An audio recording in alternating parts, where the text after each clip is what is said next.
I'm a firm believer that video is a skill that every person should have.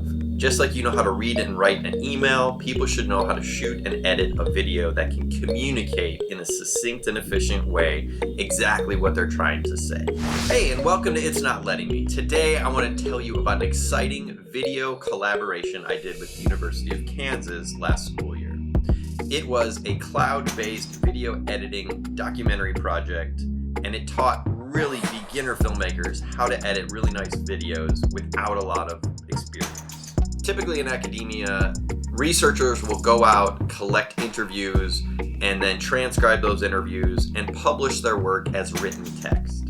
We were challenging this model by, instead of providing written publication, we were providing new media publication in the form of documentaries.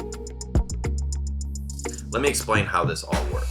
We went out to Kansas City and we filmed the subjects of this project.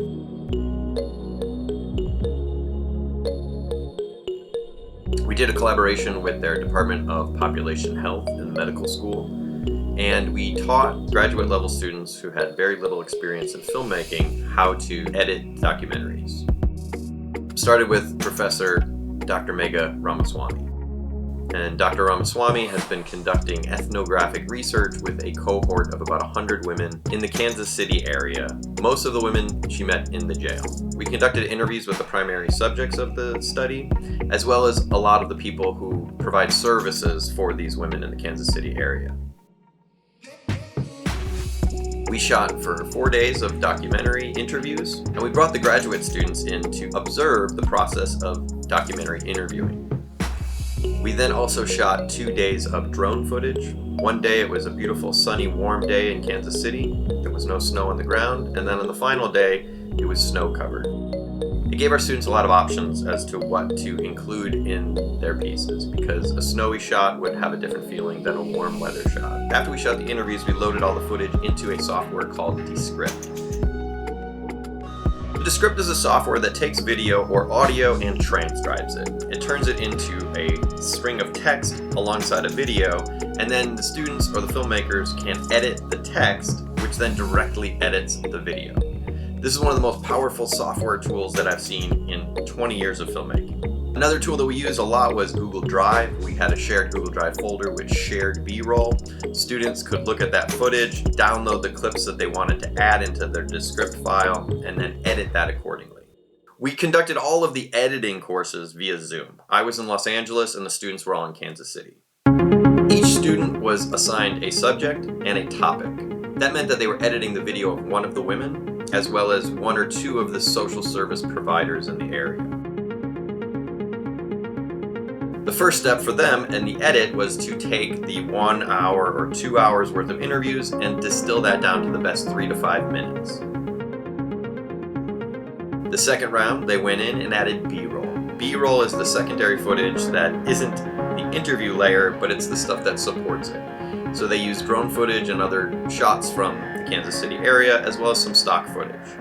Inside that pass, they were able to add music, and they were able to add sound effects, and they were able to add titles and graphics. Filmmaking is an evolving process, so they start with a rough cut and it only improves for their next round of edit. The following day was another screening day, where they screened their rough cuts. They provided feedback for each other, and then they went back to another round. The final day was their final cuts. They edited their final version of the film that took it down to that perfect 3 to 5 minute length.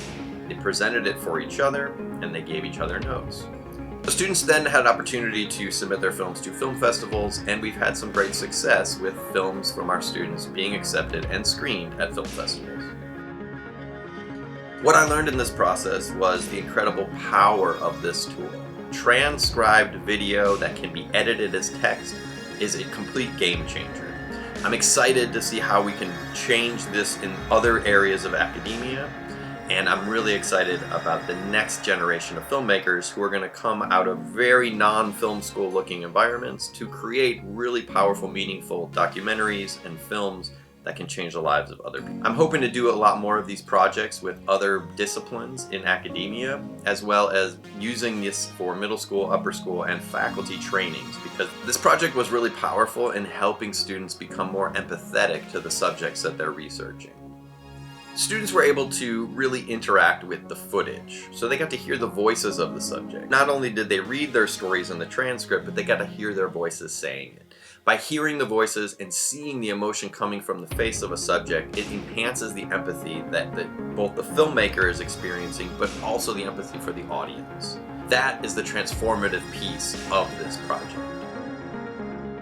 If you have any questions, please add them into the comments below. I'm happy to share resources of what worked well, how we can do this again, and what we're looking forward to doing in the future.